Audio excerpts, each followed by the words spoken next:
Okay guys, நம்ம இதில் hernia பற்றி பார்க்க போகிறோம். Abdominal hernias. Hernia is the protrusion of the viscus or part of the viscus, usually peritoneum covered through a congenital or acquired weakness in the abdominal wall. அதாவது ஒரு abdominal wall அது acquired or congenital weakness அழைக்கலாம். அதுக்குள்ளால protrusion of the peritoneum covered அதாவது viscous or part of the viscus வந்து protrusion ஆகி வர்றது தான் ஹேர்னியான்னு சொல்லுவோம். எலிமெண்ட்ஸ் ஆஃப் த ஹேர்னியாவில் பார்த்தமாக இருந்தால் ஹேர்னியா செக், இதை சொல்லுவோம் hernia sac. Pouch of the parietal peritoneum தான் ஹேர்னியா செக். இந்த ஹேர்னியா செக்குக்கு பார்த்தமாக இருந்தால் நெக், இதை நெக்குன்னு சொல்லுவோம். Neck, body, fundus, 2-3 body. Hernial content omentum ஆയിരിக்கலாம் usually, or small intestine, or can be bladder or colon or ovary ஆയിരിக்கலாம். Hernial coverings, the layers of the abdominal wall that cover the செக்கை எது cover பண்ணும் யூஸ்வலான்றது external oblique muscle, aponeurosis, external oblique aponeurosis, superficial fascia, skin எல்லாம் coverings ஆയിരിக்கும் hernia சுற்றி இருக்கும். அதாவது இப்படி வாரதை செக்குன்னு சொல்லுவோம். உள்ளிருக்க கண்டென்ட் உள்ளியாக்களை கண்டென்ட்னு சொல்லுவோம். கவரிங்ஸ் ஆகிக்கிறது இந்த ஓப்பனிங்கை வந்து நெக்குன்னு சொல்லுவோம். Classification according to the by origin, by location and by clinical courses பிரிக்கலாம். பை எத்தியாலஜி கன்ஜெனிட்டல், அதாவது பேட்டன் ப்ரொசஸ் வெஜைனாலிஸ் வந்து வளமையாகவே வந்து க்ளோஸ் ஆகிரும். ஆனால் சில பேரில் அது பேட்டண்டாக ஓப்பன் ஆகிக்கும்.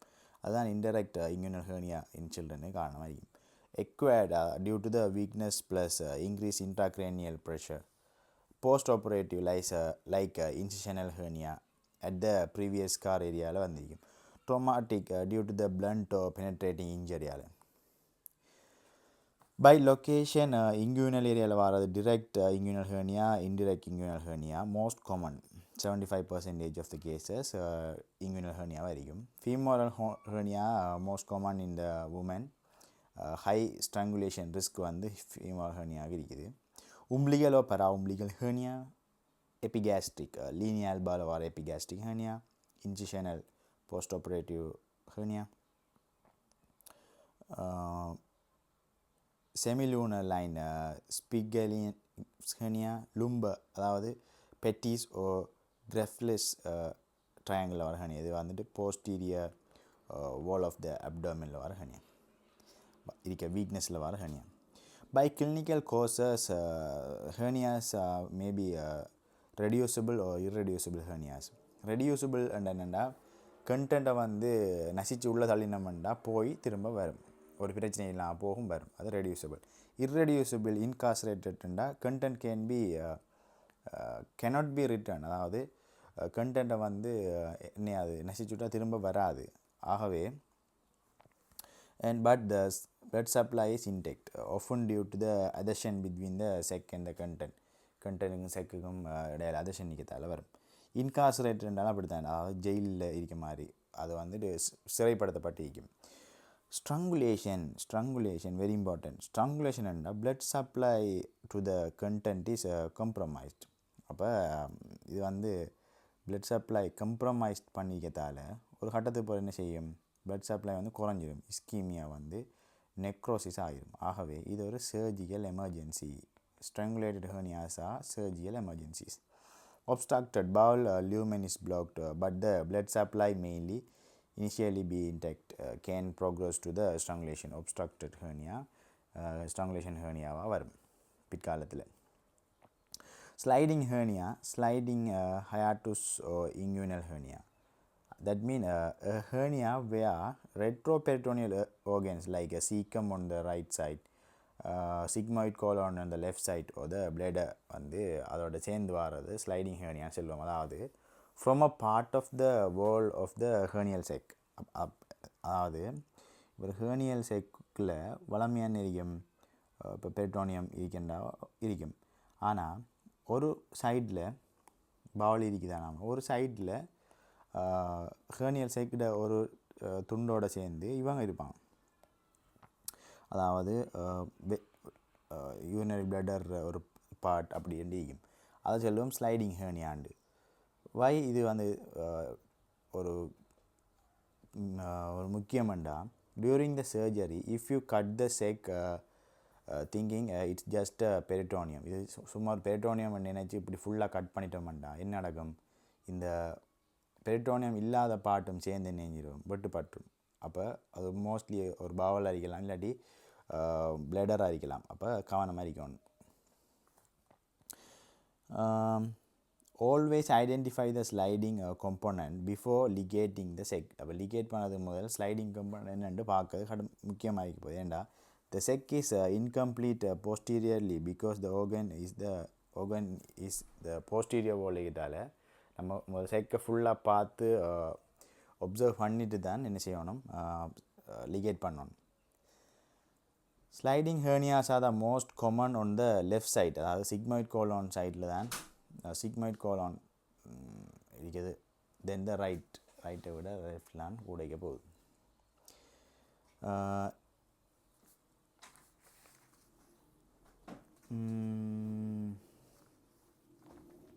strangulated hernias, abdominal hernias, eventration,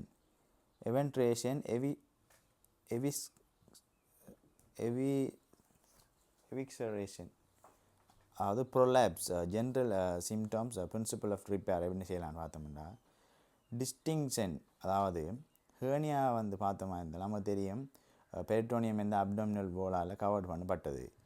இவென்ட்ரேஷன் என்ன சொல்கிறது என்னென்னா acute bursting open of the surgical wound. அதாவது ஒரு சர்ஜிக்கல் wound ஓப்பன் பண்ணக்குள்ள where bowel loops protrude directly through the skin of fascia. Fascia defect ஒன்றூடாக இல்லாட்டி ஸ்கின்னூடாக நேரண்டா பவல் லூப்ஸ் வந்து அப்படியே வாரது, வெளியே ப்ரொட்ரூட் ஆகி வாரது. அப்போ இதை வந்து பார்த்தோம்னா இது ஒரு எமர்ஜென்சி சர்ஜரியாக இருக்க போகுது. ப்ரொலாப்ஸ்ன்னு சொல்கிறது என்னென்னா protrusion of an organ through its natural orifice. அப்போ நேச்சுரல் ஓரிஃபிஸ் அதாவது ரெக்டல் ப்ரொலாப்ஸ்ன்னு சொல்லுவோம், uterine prolapse, not through the defect in the abdominal wall. abdominal wall-ஆல் வார அது நம்ம உருவாக்கின கட் சர்ஜிக்கல் வூண்ட் அப்படியான ஒரு இதால் ஓட்டையால் வாரது வந்து இவென்ட்ரேஷன். இதே இது ப்ரொலாப்ஸ்ன்னு சொல்கிறது நேச்சுரல் ஓரிஃபிஸால் வாரது. General symptomatology of uncomplicated hernias: swelling, expansile coughing impulse, reducibility and the pain. Swellings பார்த்தோமா இருந்தால் appears on the standing or coughing position. cough பண்ணக்குள்ள இல்லாட்டி ஸ்டாண்டிங் பொசிஷனில் பார்த்தோம்னா பேஷண்ட்டுக்கு அந்த இடத்துல ஸ்வெல்லிங் இருக்கும். disappears on lying down or reduction பண்ணக்குள்ள லையிங் டவுன் பொசிஷனில் பார்த்தோமாண்டா ஸ்வெல்லிங் போயிடும். எக்ஸ்பேன்சைல் காஃபிங் இம்பல்ஸ்ன்னு சொல்கிறது இப்போ நம்ம எந்த இடத்துல லம்ப் இருக்குதோ அந்த இடத்துல வந்து டெப் பண்ணி பேஷண்ட்டை கொஃப் பண்ண சொன்னோம்னா அந்த இடத்துல நெய்யும் நம்ம லம்பை வந்து பார்க்கலாம், எக்ஸ்பேண்ட் ஆகும் கொஃபுக்கு. ரிடியூசபிலிட்டின்னு சொல்கிறது நம்ம புஷ் பேக், நம்ம நசி சென்னையெல்லாம் அந்த ஹேர்னியாவை உள்ளுக்கு கொண்டு போகலாம். Pain, usually mild dragging sensation. Severe pain suggests the complication. நார்மலான பெயின் தான் இருக்க போகுது, ஆனால் சிவியர் பெயின் இருக்குதாமன்னா அது ஸ்ட்ராங்குலேட்டடோ காம்ப்ளிகேட்டட் ஹெர்னியாவாக இருக்கும். Principle of operations like hernioplasty, அதாவது high ligation of the sac is dissected up the neck. அப்போ செக்கை வந்து நெக் வரைக்கும் டைசெக்ட் பண்ணிவிட்டு ட்விஸ்ட் பண்ணிவிட்டு என்ன செய்வோம், லிகேட் பண்ணுவோம். த பேலன்ஸ் பார்ட்டை வந்து என்ன செய்வோம், நம்ம கட் பண்ணி எடுப்போம், செக்கை கட் பண்ணி எடுப்போம். ரிப்பேர் ஆஃப் த டிஃபெக்ட், அதாவது ஹெர்னியோபிளாஸ்டின்னு சொல்கிறதுனா க்ளோஷர் த ஹோலை வந்து என்ன செய்ய க்ளோஸ் பண்ணுறது. அதை வந்து பார்த்தோம்னா 2 வகையில் செய்யலாம்.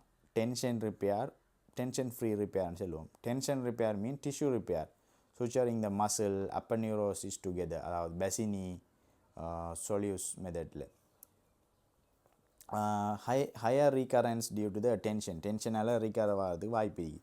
மெஷ் ரிப்பேர், அதாவது டென்ஷன் ஃப்ரீ மெஷ் ரிப்பேர்னு சொல்கிறது பிளேசிங் அ சிந்தட்டிக் மெஷ், அதாவது ஒரு மெஷ்ஷை என்ன செய்வோம்னா வச்சு ரீஇன்ஃபோர்ஸ் த வாலை ரீஇன்ஃபோர்ஸ் பண்ணுவோம்.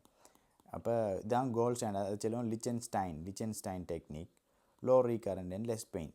இப்போ மெஷ் வைக்கிறது வந்து மெஷ் வைக்கத்தால் தான் நம்ம ஸ்ட்ராங் பண்ணுற மாதிரி இல்லை. மெஷ்ன்னு சொல்கிறது அந்த இடத்துல ஒரு ஃபாரின் மெட்டீரியல் தான். அந்த ஃபாரின் மெட்டீரியலுக்கு மேலே என்ன செய்யும், காலப்போக்கில் ஃபைப்ரோசிஸ் ஸ்காரிங் வந்துடும். ஃபைப்ரோசிஸ் ஸ்காரிங் வர்றது தான் என்ன செய்யும், அந்த வோலை வந்து ஸ்ட்ராங் ஆகும். இப்போ நியூ டெக்னிக்ஸை பார்த்தோமா இருந்தால் லெப்ரோஸ்கோபிக் ரிப்பேர், அதாவது டிஇபின்னு சொல்லுவோம். அதாவது லெப்ரோஸ்கோபிக் வேரியனில் பார்த்தோமா இருந்தால் பெரிட்டோனியம் வச்சு இதை சொல்கிறது. இந்த லெப்ரோஸ்கோபிக் ரிப்பேர் பண்ணுற டைமில் லெஸ் பெயின் வந்து குறையறிக்க போகுது. அடுத்த சமயம் ஃபாஸ்டர் ரீகவரி. இப்போ வளமையான traditional method tension repair or tension free repair, இந்த ஓப்பன் லிகேஷன் இது பண்ணுற டைமில் ரிகவரிக்கு கொஞ்சம் நாள் எடுக்கும். ஆனால் இதில் லெப்ரோஸ்கோபிக் பார்த்தோமா இருந்தால் minimum invasive and fast recover அடிக்க போகுது. And better for the bilateral ஒரு ரீகரண்ட் ஹெர்னியா வாரத்துக்கு என்ன வாய்ப்பு குறைய. அடுத்தது பயாலஜிக்கல் மெஷ் வைக்கிறது for contaminated field like strangulated hernia with bowel resection where synthetic mesh is contraindicated. அப்போ சில இடங்களில் சிந்தட்டிக் மெஷ் வைக்கலாம். உதாரணத்துக்கு இப்போ ஸ்ட்ரெங்குலேட்டட் ஹெர்னியாலெலாம் சிந்தட்டிக் மெஷ் வைக்கலாம். ஏன்னா அது ஒரு கண்ட்ரா இண்டிகேஷன் ஆகிக்க போகுது. அப்படியான சிந்தட்டிக் மெஷ் வைக்கலாத கண்ட்ரா இண்டிகேஷனில் நம்ம பயாலஜிக்கல் மெஷ் என்ன செய்வோம், வைப்போம். அடுத்தது robotic surgeries enhance the precise in complex ventral herniasலாம் robotic surgeries என்ன செய்வாங்க. Mesh is the best for the primary inguinal hernia in adultல பார்த்தோமா இருந்தால் primary inguinal herniaக்கு நம்ம மெஷ் வைக்கிறது தான் வந்து பெஸ்ட்டான ஒரு ஆப்ஷன் இருக்க போகுது.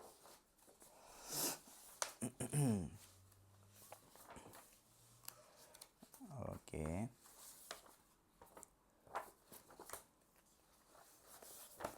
wait a minute.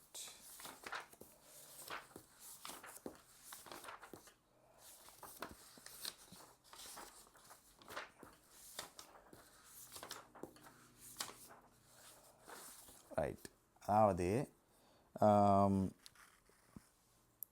Hernia laparoscopic techniques பார்த்த மாதிரி இருந்தால் லெப்ரோஸ்கோபிக் ரிப்பேரில் டிஏபிபின்னு சொல்லுவோம். அதாவது trans abdominal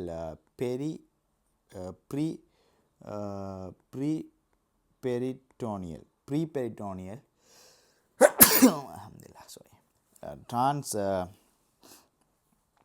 trans abdominal preperitoneal technique and total extraperitoneal technique and ரெண்டு வகையான டெக்னிக். இதில் டிஏபிபி அண்ட் டிஇபி ரெண்டு டெக்னிக் என்ன செய்யலாம், நம்ம லெப்ரோஸ்கோபிக் டெக்னிக்கில் நம்ம ரெண்டையும் யூஸ் பண்ணலாம். strangulated hernias என்றாலே தெரியணும்.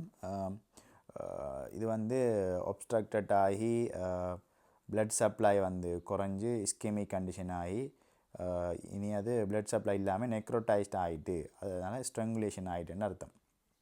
அப்போ ஸ்ட்ரங்குலேஷன் ஹெர்னியான்னு சொல்கிறது ஒரு எமர்ஜென்சி சர்ஜரி. ஹிஸ்ட்ரி பார்த்தோமா இந்த previous reducible hernia becomes sudden irreducible. இப்போ ஏற்கனவே நசிச்சோடனே உள்ளே போய் வந்தது ஒரு பிரச்சனையும் இல்லாமல் இப்போ நசிச்சா போகுதில்லை, இர்ரெடியூசபிள் ஆகுதா அப்படின்னு அர்த்தம். அது வந்து ஸ்ட்ரங்குலேஷன் ஆகுதுன்னு அர்த்தம். அடுத்தது பெயின், சிவியர் பெயின் இருக்க போகுது. constant pain at the hernia side due to the ischemia இருக்கிறதால அங்கே சிவியர் பெயினாக மாறும். tenderness, hernia site is dense and warm. அப்போ அந்த லம்ப்ட கேரக்டரிஸ்டிக்கை பார்த்த மாதிரி இருந்தாலிங்க ஸ்ட்ரங்குலேஷனில் tense and tender, warm, irreducible, no cough impulse, recent increase in size and erythema in the groin skin இவ்வளவும் இந்த லம்ப்டு strangulated hernia lumped features இருக்க போகுது. No cough impulse, systemic sign like tachycardia, fever, leukocytosis, அதாவது late sign of gangrene செப்டிஸை பார்க்கக்கூடிய மாதிரி இருக்கும். அடுத்தது septic ஷாக்கை பார்க்கக்கூடிய மாதிரி இருக்கும்.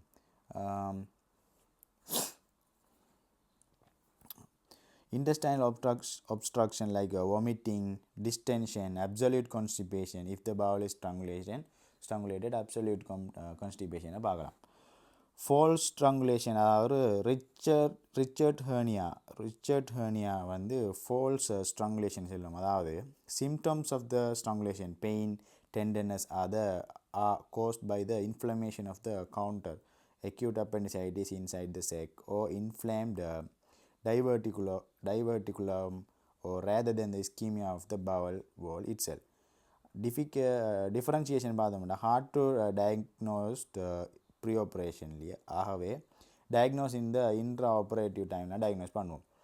இதுலேயும் ரிச்டர்ஸ் ஹெர்னியான்னு சொல்கிறது ஒரு நல்ல சாமான் உண்டு. அதாவது only the anti mesenteric border of the bowel is trapped, அதாவது no obstruction but high risk of necrosis perforation. அதாவது வளமையாக வந்து என்ன நடந்திருக்கும், ஒரு பவுலில் ரெண்டு சைடும் ஃபுல் பவுலும் என்ன செஞ்சிருக்கும், ஹேர்னியா சைக்குள்ளே போயிருக்கும்.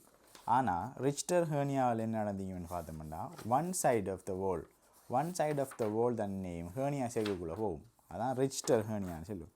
ரிச்டர் ஹேர்னியா அதாவது வளமையாக என்ன செஞ்சிருக்கும், இப்படி ஒரு பவுல் இப்படி இருக்குதாமண்டா ஹேர்னியா உருவாச்சு நினையும், இந்த பவுலும் அப்படியே ஃபுல் பவுல் போகும் ஹேர்னியாக்குள்ளே. இதுதான் ஃபுல்லாக ஹேர்னியா செக் அரிக்கும். இப்போ இங்கே நடக்க போண்டா இது ஒரு சைட் ஆஃப் பவல் வோல், ஓகேயா, இன்டெஸ்டைனல் வோல். அடுத்த சைடு இன்டெஸ்டைனல் வோல் மட்டும்தான் இந்த ஹேர்னியாக்குள்ளே போகும். இது மட்டும்தான் இப்போ ஹேர்னியா வருவான். இது மட்டும்தான் ஹேர்னியா. வெரி கவனம். ஒரு சைடு வந்து நார்மல், ஒரு சைடெலாம் பிரச்சனைக்கு போகுது. அதை சொல்லுவோம் Richter hernia.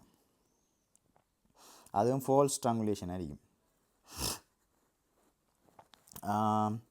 Operative techniques for the strangulated hernia. First, incision over the hernia. Control the neck. Do not reduce the neck. Do not reduce the hernia mass because open the sac very carefully. Assess the viability. Look the bowel color, peristalsis present or not, or arterial pulsation. அதாவது assess பண்ணணும், இது நெக்ரோடைஸ்ட் ஆகிருக்கா இல்லை நெக்ரோடைஸ்ட் ஆகலையான்றதை நம்ம assess பண்ணணும். அதுக்காக பார்ப்போம். அதாவது visible pink பெரிஸ்டால்சிங் moment peristalsis இருக்குது, ப்ளீட் வென் கட் பண்ணவங்க ப்ளீட் வருது, ஒரு பிரச்சனையும் இல்லையாமண்டா அது வந்து ஸ்ட்ரங்குலேட் ஆகலை. நான் வியாபிள், அதாவது black colour, green colour, no peristalsis, thin வோலா பெய்து அப்படின்ற நெக்ரோடைஸ்ட் ஆகிட்டுன்னு அர்த்தம். ரிசெக்ஷன் இஃப் நாட் வியபிள், அதாவது நெக்ரோடைஸ்ட் ஆகிட்டேன்டா resect the bowel and perform anastomosis. அப்போ நம்ம ரிசெக்ட் பண்ணி அனஸ்தமோசிஸ் பண்ணுவோம்.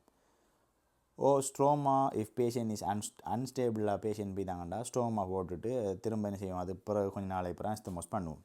ஓ கண்டமினேட் ஆகிட்டேன்டா அப்படி செய்வோம். ரிப்பேர் பார்த்தோம்னா if the clean field mesh may be used. Controversial தான், ஏனெண்டா ஸ்ட்ரங்குலேஷனில் மெஷ்ஷை வந்து யூஸ் பண்ணுறதில்லை. அது பதிலாக பயாலஜிக்கல் மெஷ் என்ன செய்யலாம், யூஸ் பண்ணலாம். இஃப் கண்டாமினேட்டட் பஸ்ஸோ ஃபீஸ் இருந்தால் no synthetic mesh. Clean field இருந்தால் யூஸ் பண்ணலாம், ஆனாலும் பயாலஜிக்கல் மெஷ் யூஸ் பண்ணுறது நல்லம். கண்டாமினேட்டட் பஸ் ஃபீஸஸ் வந்து கண்டாமினேட் ஆகிட்டேன்டா நம்ம என்ன செய்ய மாட்டோம், ஒரு மெஷ்ஷும் யூஸ் பண்ண மாட்டோம். யூஸ் த டிஷ்யூ ரிப்பேர், அதாவது tension repair like Bassini Hackenbruch அதுகளை செய்யலாம். பயாலஜிக்ஸ் மெஷ் யூஸ் பண்ணலாம். மெஷ் யூஸ் பண்ண முடியாது நல்ல கண்டாமினேட் ஆன டைமில். Tactics for the spontaneous reduction of the strangulation hernia. Scenario like patient had a strangulated hernia but it is reduced spontaneously before surgery. Before சர்ஜரிக்கு முதல் பார்த்தோம்னா அது ரெடியூஸ் ஆகிட்டு, இர்ரெடியூசபிளாக இருக்க வேண்டியது ரெடியூஸ் ஆகிட்டு. reduction in mass ன்னு சொல்லுவோம் அதை risk of reduction in mass or reduction of gangrenous bowel into the abdomen. அப்போ அது ஏற்கனவே அது கேங்க்ரீன் ஆகி சம்டைம் பெர்ஃபரேஷன் ஆகிருக்கலாம், இல்லாட்டி கேங்க்ரீன் ஆனது திரும்ப பவுலுக்கு அப்டோமினுக்கு போன என்ன நடக்க போகுது, பெரிட்டோனைட்டிஸ் வரப்போகுது. அப்போ admit for the observation, monitor for the sign of peritonitis, rigidity, rebound tenderness இருக்குன்னா பார்க்கணும். If any doubt or sign of sepsis, exploratory laparotomy செஞ்சுட்டு bowel viability செக் பண்ணணும், நெக்ரோடைஸ்ட் ஆகிட்டா இல்லையான்னு பார்க்கணும். Elective hernia repair later on inflammation subside. இன்ஃப்ளமேஷன்லாம் குறைஞ்சது அப்புறம் என்ன செய்வோம், நம்ம hernia repair பண்ணுவோம். Never attempt forceful manual reduction, அதாவது ஃபோர்ஸ்ஃபுல்லாக மேனுவல் என்ன செய்யப்படா ரிடக்ஷன் செய்யப்படா ஸ்ட்ரங்குலேஷன் டைமில். For a long standing or tender hernia risk for the rupturing of the bowel, ஏன்னா அது ஏற்கனவே கேங்க்ரீன் ஆகிருக்கும்ன்றதால ரப்ஷர் ஆகிறதுக்கு வாய்ப்பு கூட. உம்பிளிக்கல் ஹேர்னியா அனட்டமி பார்த்த மாதிரி இருந்தால் உம்பிளிக்கல் ரிங்கில் வரும், அதாவது weak point where umbilical cells pass through. இன்ஃபேண்டில் பார்த்தமாக இருந்தால் கன்ஜெனிட்டல் டிஃபெக்ட் ஆகிக்கும். Most close spontaneous age 2 to 3 ஏஜில் வந்து அது க்ளோஸ் ஆகிடும். அடல்ட்டில் ஒரு காலமே வந்து உம்பிளிக்கல் ஹேர்னியா வந்து கன்ஜெனிட்டலாக வார இல்லை. அடல்ட்டில் வாரது எல்லாமே எக்வயர்ட் உம்பிளிக்கல் ஹேர்னியா தான். Common in multiparous women, obese patients, ascites defect is usually above the umbilicus. Clinical features like swelling at the umbilicus, high risk of strangulation in the adult, and other narrow neck and high risk of strangulation. Skin over large hernia may be thin, ulcerated or infected.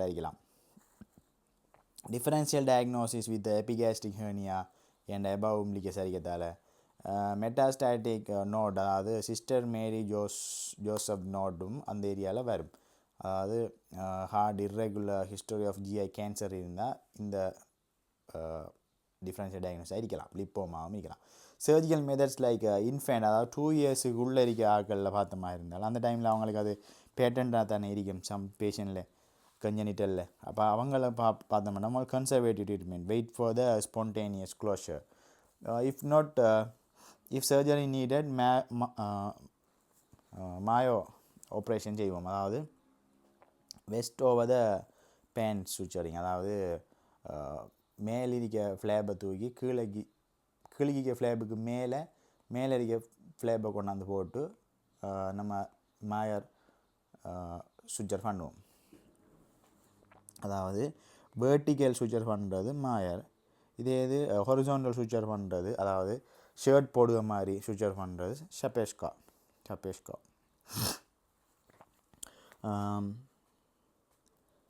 அடல்ட்டில் பார்த்தமாக இருந்தால் Mayo operation, அதாவது double breasting, அதாவது vest over the pant, அதாவது vertical overlap of the rectus sheath tension repair பண்ணுவோம். அது highly recurrent ஆகிருக்க வாய்ப்பு. Mesh repair like preferred method, sublay or only mesh lower recurrent. Laparoscopic IPOM, அதாவது intra peritoneal only mesh use பண்ணுவோம். Good for the obese patient. ஆனால் சின்னவங்களுக்கு mesh நம்ம use பண்ணுறதில்லை, ஏண்டா க்ரோத்திக்கு. மேயோ புட் ஆன் வெஸ்ட், அதே மாதிரி சப்பேஷ்கா வந்து ஹொரிசாண்டலாக செய்வோம். போஸ்ட் ஆப்ரேட்டிவ், அதாவது incisional hernia causes like patient factor, surgical factors என்று 2 வகையான ஃபேக்டர்ஸ் வந்து இன்சிஷனல் ஹெர்னியாவில் இருக்குது.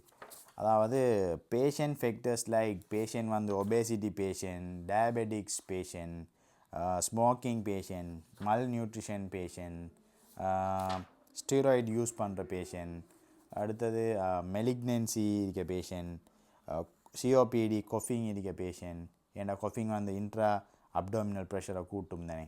அதே மாதிரி இம்யூனோ டெஃபிஷியன்சி இருக்க பேஷண்ட்ஸ், இவங்களெல்லாம் இந்த ஃபேக்டர்ஸால் என்ன செய்யலாம், இன்சிஷனல் ஹெர்னியா வரலாம். அதே மாதிரி சர்ஜிக்கல் ஃபேக்டர்ஸ் லைக் எக்ஸ்ட்ரீம்லி டைட்டாக சுச்சரிங் பண்ணாமல் விடுறது. அடுத்தது wound infection, wound haematoma, early mobilisation, அடுத்தது adhesions are common, risk of bowel injury during repair இதெல்லாம் பார்க்கலாம். இதெல்லாம் sorry poor suture techniques, infections, most important infections தான். அதே மாதிரி using the absorbable suture for the fascia, midline incision, அதாவது high risk midline இன்சிஷனில் high risk ஆகிக்க போகுது. Clinical features like bulge at the scar சைடில் வந்து பல்ஜிங் இருக்க போகுது. மேபி மல்டி டிஃபெக்ட் ஆகிக்க வாய்ப்பு இருக்குது. அதர்ஷன்ஸ் ஆர் காமன், அதாவது risk of the bowel injury during ரிப்பேரில் வந்து பவல் இன்ஜரிக்கு வந்து வாய்ப்பு, அதாவது அதர்ஷன் வந்து பிற்காலங்களில் அது ஸ்மால் பவல் அப்ஸ்ட்ரக்ஷனுக்கு கொண்டு வரும். Surgical treatment, primary suture repair only for the very small defect like less than 2 centimetre repair இருந்தால் வந்து ப்ரைமரி சுச்சர் ரிப்பேர் பண்ணுவோம். ஹை ரீகரன்ஸுக்கு வாய்ப்பு இருக்குது. மெஷ் ரிப்பேர் ஸ்டாண்டர்ட் விஷயம் வந்து மெஷ் ரிப்பேர் தான், அதாவது mesh above the fascia, easy but high wound complication later. Supply வந்துட்டு ரெட்ரோரெக்டஸ், அதாவது மெஷ்ஷை கொண்டு போய் ரெக்டுஸ் மசிலுக்கு பின்னுக்கு வைப்போம். In front of posterior sheath, அதுதான் வந்துட்டு கோல்டு ஸ்டாண்டர்ட் டெக்னிக், அதாவது ரெக்டஸ் மசிலு பின்னுக்கு வைக்கிறது. இதில் வச்சா லோ இன்ஃபெக்ஷன், லோ ரீகரண்ட்டுக்கு வாய்ப்பு. இன்லே, அதாவது mesh bringing the gap, high recurrence வாய்ப்பு இருக்குது. IPOM லெப்ரோஸ்கோப்பியும் செய்யலாம், மெஷ் இன்சைட் த அப்டோமின்.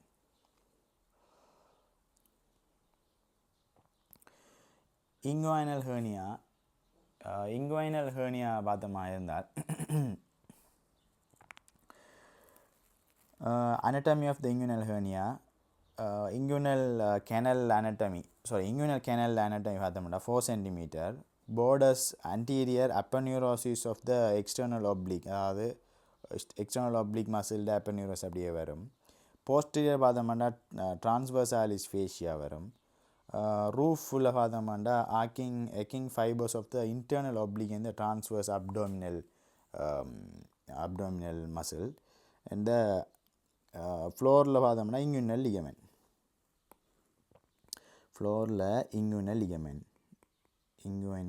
லிகமெண்ட். அன்டீரியர்லி, இது அன்டீரியர் என்று எடுத்தமாக இருந்தால், அன்டீரியரில் பார்த்தமாக இருந்தால் external oblique muscle, external oblique muscle.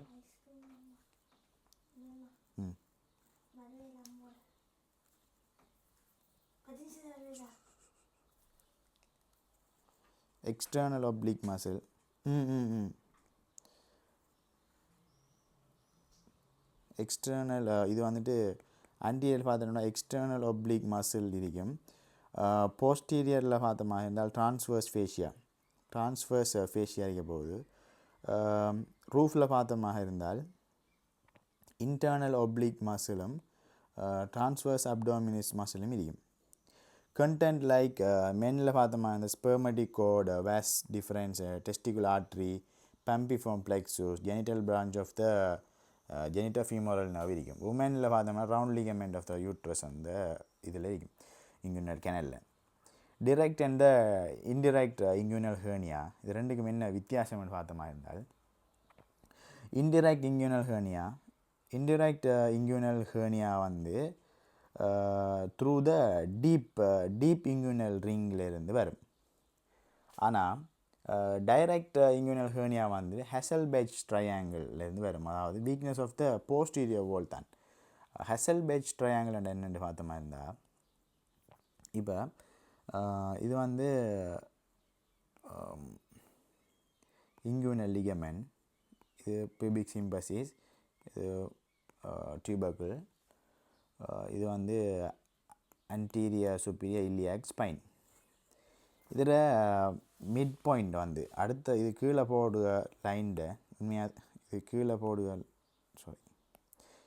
வர லைன்ட மிட் பாயிண்டில் பார்த்தமாக இருந்தால் இந்த இடத்துல ஃபீமோரல் ஆர்ட்ரி இருக்கும். ஃபீமோரல் ஆர்ட்ரி இந்த ஃபீமோரல் ஆர்ட்ரிக்கு மேலே பார்த்தமாக இருந்தால் இன்ஃபீரியர் எபிகாஸ்ட்ரிக் ஆர்ட்ரி வரும். இந்த இன்ஃபீரியர் எபிகாஸ்ட்ரிக் ஆர்ட்ரி இப்படி வரும். இங்கே ரெக்டுஸ் அப்டோமினிஸ் மசில் இருக்க போகுது. இப்போ இந்த ட்ரையாங்கிள் உருவாகிதானே, இதை தான் சொல்லுவோம் ஹெசல்பெச் ட்ரையாங்கிள். ஹெசல்பெச் ட்ரையாங்கிள். இப்போ இது inferior epigastric artery. Inferior epigastric ஆர்ட்ரிக்கு லேட்டரலில் வாரதெல்லாம் indirect inguinal hernia. Inferior epigastric ஆர்ட்ரிக்கு மீடியலில் வாரது direct inguinal hernia. Relation to the epigastric vessel on lateral வாரது inferior lateral to the inferior epigastric artery, medial to the inferior epigastric artery. Congenital acquired பார்த்தோமா இருந்தால் indirect வந்து congenital அதாவது patent processus vaginalis வார பிரச்சனை. direct பார்த்தோம்னா acquired பிரச்சனை, அதாவது posterior wall அதாவது transversalis fascia. இந்த transversalis fascia வந்து posterior wall வந்து வீக்காகிறதால வரும். ஏஜ் பார்த்த மாதிரி இருந்தால் indirect inguinal hernia child young அடல்ட்டில் வரும். டிரெக்ட் இங்குவினல் ஹெர்னியா ஓல்டு மேனில், அதாவது 40 வயசுக்கு மேற்பட்டாக்களில் நார்மலாக பார்க்கலாம். ஷேப் வந்து இது ஓவல் இலாங்கேட்டட் ஷேப், இது round bulge shape. Scrotal involvement வந்து இதில் ஸ்க்ரோட்டல் இன்வால்மெண்ட் இருக்கும், ஆனால் இதில் பெரும்பாலும் இருக்காது. ஸ்ட்ரங்குலேஷன் ரிஸ்க் வந்து இதில் ஹை, ஏனெண்டா டைட் டீப் ரிங் வந்து டைட் அரிக்க போகுது. இதில் லோவாக தான் ஏன்னா வைட் நெக் வந்து வைட் அரிக்கும். இன்டிரைக்ட்னு சொல்கிறது into the scrotum inguinal ring inferior எபிகாஸ்ட்ரிக்கு வந்து லெட்டரில் அரிக்க போகுது. ஓகே, கன்ஜெனிட்டல் இங்குவினல் ஹெர்னியா அதாவது ஃபெயிலியர் ஆஃப் ப்ரொசஸஸ் வெஜைனாலிஸ் வந்து க்ளோஸ் ஆகிறது to the obliterate after the testicular descent. Testicular வந்து டிசைன் ஆனது பிறகு ப்ரொசஸஸ் வெஜைனாலிஸ் வந்து பேட்டண்ட்டாகவே இருக்குது. Create a patent.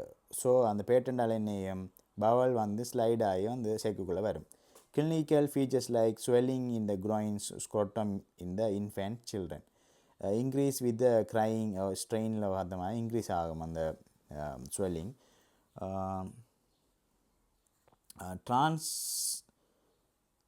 டிரான்ஸ்லுமினன்ட் இருக்குமான்னு பார்த்தா இல்லை, ஏனெண்டா Powell omentum dozen டிரான்ஸ்லுமினேட்.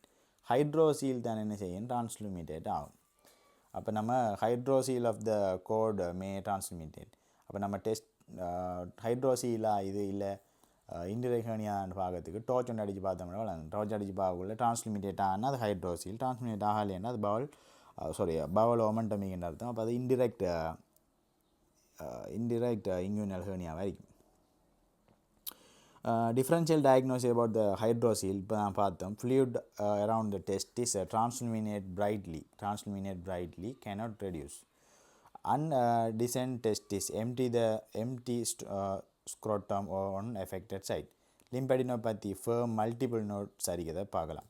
Treatment like height ligation of the sac herniotomy. No mesh because the children have strong tissue and the mesh is not needed and can cause growth issues. Timing வந்து பார்த்தோன்னா elective soon after diagnosis. ஏண்டா risk of strangulation வந்துட்டு ஹையாக இருக்கும், ஏன்னா neck வந்துட்டு சின்னது. Exam point in child we do herniotomy, remove the sac only, not herniorrhaphy. Repair the wall reparation பண்ணுற இல்லை, ஏனெண்டா வால் ஆல்ரெடி ஸ்ட்ராங்காக தான் இருக்க போகுது. anterior abdominal wall hernia. Okay, இப்போ அடுத்த வீடியோலாம் பார்ப்போம் இதெல்லாம்.